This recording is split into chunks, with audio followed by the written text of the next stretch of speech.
ইনকিলাব মঞ্চের মুখপাত্র শরীফ ওসমান হাদী হত্যাকাণ্ডের সুষ্ঠু তদন্ত ও দোষীদের দৃষ্টান্তমূলক শাস্তির দাবিতে পিরোজপুরে কফিন মিছিল অনুষ্ঠিত হয়েছে।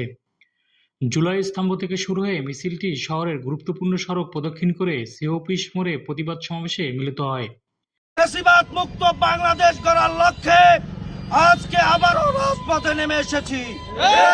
সংগ্রামী পিরোজপুরবাসী, আমরা পিরোজপুরের সর্বস্তরের জনসাধারণের পক্ষ থেকে, জুলাই যোদ্ধাদের পক্ষ থেকে সরকারকে স্পষ্ট ভাষায় জানিয়ে দিতে চাই, আমার ভাইয়ের রক্ত বৃথা যেতে পারে না। শরীফ ওসমান হাদী ভাই কিছুদিন আগে সন্ত্রাসীদের দ্বারা গুলিবিদ্ধ হয়, যে কারণে গতকাল রাতে আমাদের হাদী ভাই সিঙ্গাপুরে চিকিৎসাধীন অবস্থায় ইন্তেকাল করেন।